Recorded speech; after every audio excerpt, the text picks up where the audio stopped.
गुरु प्यारी साध संगत जी, राधा स्वामी जी। शुक्र है बाबा जी का। आज बाबा जी ने 30 नवंबर को सत्संग फरमाया है। गुरु प्यारी साध संगत जी, बाबा जी का आज का सत्संग सुन के मन इतना खुश हो गया है कि बार बार बाबा जी का शुक्राना करने को मन करता है। शुक्र है उस मालिक का जिन्होंने पूरे गुरु के साथ मिलाया है और हमें गुरु की शरण में रखा है। वो जीव बहुत भागों वाले जीव हैं जिनको पूरे गुरु की शरण मिली है। आज 8 जून को बाबा जी ने डेरे में सत्संग फरमाया था।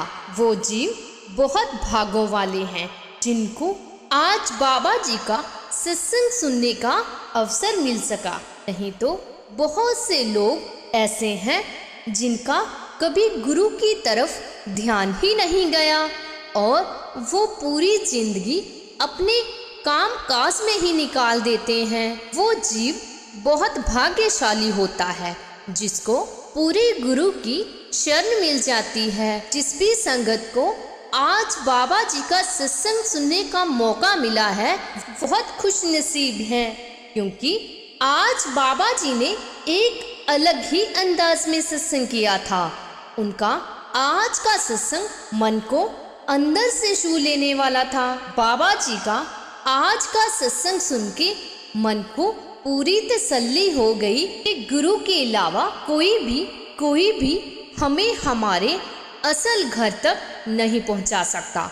गुरु प्यारी साध संगत जी, आज के सत्संग में बाबा जी ने रूहानियत की एक एक बात को बहुत ही अलग अंदाज में खोलकर रख दिया। सारी संगत आज का सत्संग सुनकर रोने लगी। किसी की भी आंखों से आंसू नहीं रुक रहे थे। बाबा जी ने आज का सत्संग एक अलग ही अंदाज में किया था। बाबा जी का नूरी स्वरूप इतना झलक रहा था कि आंख झपक मारने का नाम ही नहीं लेना चाहती थी। गुरु प्यारी साध संगत जी, बाबा जी ने आज का सत्संग तुलसी साहिब जी की बानी से लिया था। अक्सर ही बाबा जी तुलसी साहिब जी की बानी से सत्संग फरमाते ही रहते हैं। जैसे बाबा जी पहले भी तुलसी साहिब जी की जेबानी दिल का हुजरा साफ कर जाना के आने के लिए जी शब्द लेते हैं और सत्संग फरमाते हैं। आज भी यही बानी ली गई थी, लेकिन आज बाबा जी का सत्संग फरमाने का कुछ और ही अंदाज था। आज बाबा जी ने कुछ अलग ही ढंग से सत्संग फरमाया था। बाबा जी का आज का सत्संग सुन के ऐसे लग रहा था कि मानो कोई रूहानी ताकत ही हमें खुद की ओर खींच रही है और हमें अंदर से वो सब कुछ महसूस हो रहा था जो बाबा जी ने अपने लफ्जों में सारी संगत को समझाया था।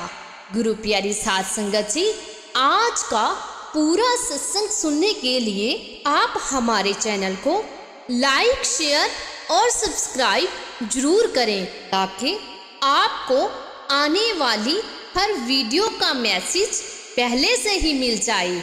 गुरु प्यारी साध संगत जी, आप हमारे साथ इस वीडियो में अंत तक बने रहें और कमेंट में राधा स्वामी भी जरूर लिखें। तो गुरु प्यारी साध संगत जी, आज हम बाबा जी का पूरा सत्संग आपके साथ साझा करेंगे कि बाबा जी ने आज के सत्संग में हमें क्या समझाया था और बाबा जी जैसे कितने वर्षों से हमें समझाते आ रहे हैं और हम जीव हैं कि उनकी बात को समझ नहीं पाते हैं। बाबा जी बार बार हमें एक बात जरूर समझाते हैं।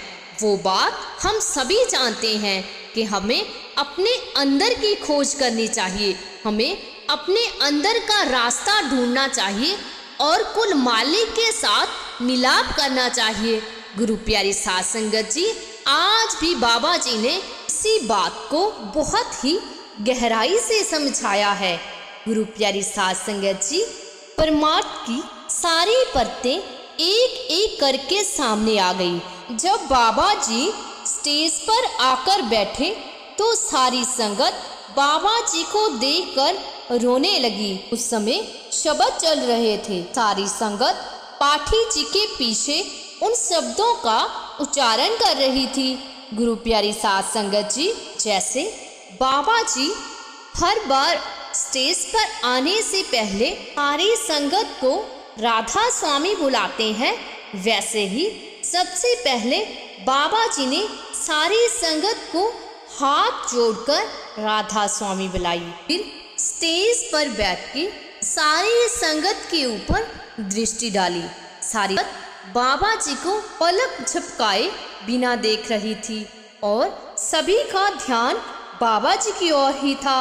सारी संगत का बाबा जी के दर्शनों की ओर ही ध्यान था। आज सत्संग में 3 लाख से अधिक संगत सत्संग सुनने पहुंची हुई थी। आज बाबा जी ने करीब 1.25 घंटे का सत्संग फरमाया था और सत्संग में बाबा जी ने तुलसी साहिब जी की बानी ली थी, जिसमें आता है, दिल का हुजरा साफ करे जाना के आने के लिए। बाबा जी ने समझाया कि तुलसी साहिब जी की बानी है और वो उस समय शेख तकी को समझा रहे थे। तुलसी साहिब हिंदू पृष्ठभूमि के थे और शेख तकी मुस्लिम। बाबा जी ने कहा, मजहब चाहे कोई भी हो, अगर मन वश में नहीं है तो धर्म निभाना मुश्किल हो जाता है। बाबा जी ने तुलसी साहिब जी की पंक्ति की व्याख्या करते हुए फरमाया, मालिक से मिलने के लिए हमें पहले अपने दिल का कमरा यानी हुजरा साफ कर लेना चाहिए। इस साफ सफाई का मतलब है अपने अंदर के विकारों से मुक्ति पाकर अपने मन को पवित्र बनाना। जब तक मन की सफाई नहीं होगी तब तक मालिक से सच्चा मिलाप नहीं होगा। हम दुनिया के जीव दुनिया की ओर ही भागते हैं और असली सच्चाई को भूले बैठे हैं। बाबा जी ने बताया कि हुजरा जाने वो कोना जो किसी घर के एकांत में होता है। जैसे हम अपने शरीर को बाहर से सजाते और संवारते हैं, कपड़े पहनते हैं, बाल संवारते हैं, वैसे ही अपने अंदर मन की सफाई क्यों नहीं करते हैं। उन्होंने कहा कि जब तक हम अंदर से साफ नहीं होंगे तब तक मालिक से सच्चा मिलाप नहीं हो सकता। मालिक की कृपा पाने के लिए हमें अंदर से अपने मन की सफाई करनी होगी। बाबा जी ने फिर एक और पंक्ति सुनाई, जहाँ देखा वहाँ दीन दयाला, आए न जाए प्रभु कृपाला। आप जी ने समझाया कि मालिक तो हर जगह है, लेकिन कहीं आता जाता नहीं। मालिक तो 24 घंटे हमारे अंदर विराजमान है, लेकिन समस्या हमारे अंदर की है। जब तक हम खुद को उस मालिक के लायक नहीं बनाएंगे तब तक हमें उसका अनुभव नहीं हो पाएगा। हमारा ध्यान इस संसार की चीज़ों में ही उलझा रहेगा। हमारा मन इतना चंचल है कि जे किसी भी चीज की ओर बहुत जल्दी आकर्षित हो जाता है।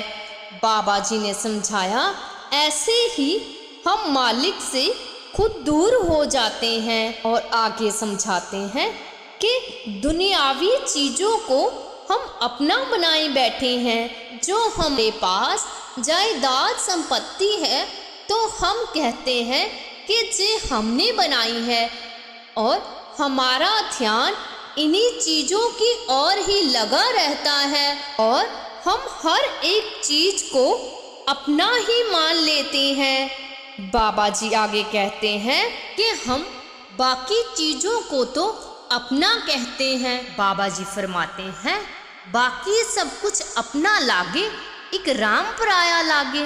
बाबा जी का इस बात से ये मतलब है कि हमें दुनिया की हर एक चीज अपनी लगती है। जैसे हमारा धन संपत्ति, रिश्तेदार, कोई भी दुनियावी चीज हो, वो सब हमें अपने लगते हैं।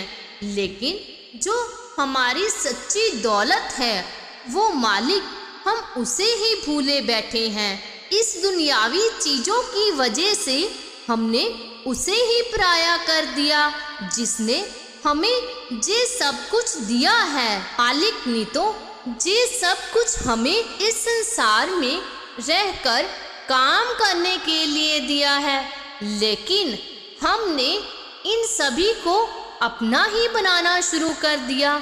इस सृष्टि में हमें मालिक ने खुद की पहचान करने के लिए जी मनुष्य जन्म दिया है, लेकिन हम इन वस्तुओं को ही इकट्ठा करने में लगे हुए हैं। हम पूरी जिंदगी इन्हीं को इकट्ठा करने में लगा देते हैं और हमें अपने सच का पता ही नहीं रह जाता कि हम इस संसार में क्या करने आए थे और क्या कर रहे हैं। हमें मालिक ने यहाँ अपने अंदर की खोज करने के लिए भेजा था, ना कि इस दुनियावी चीजों को इकट्ठा करने के लिए। हमें अपने मन को पवित्र करना है, ना कि उसे इस दुनियावी चीजों की ओर लगाना है।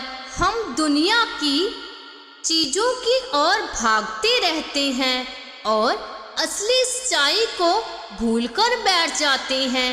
अंदर की सफाई करने से ही हमें मालिक के साथ सच्चा मिलाप हो पाएगा।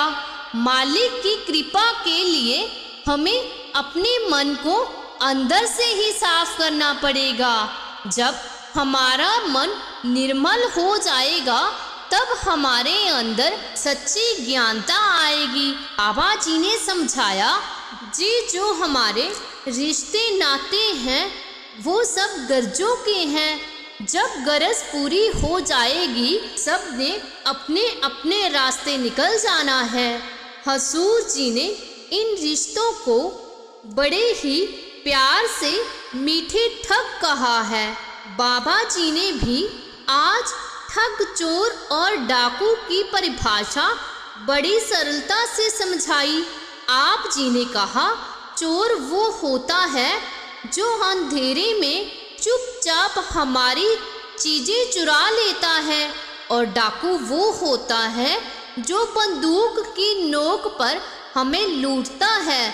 लेकिन ठग वो है जो अपनापन दिखाकर मीठी मीठी बातें करके पहले हमें अपना बनाता है और फिर हमें ठग लेता है, और हमें पता ही नहीं चलता कि हमें कब ठग लिया गया है। इसलिए इन दुनियावी रिश्तों को मीठे ठग कहकर बाबा जी ने बयान किया है।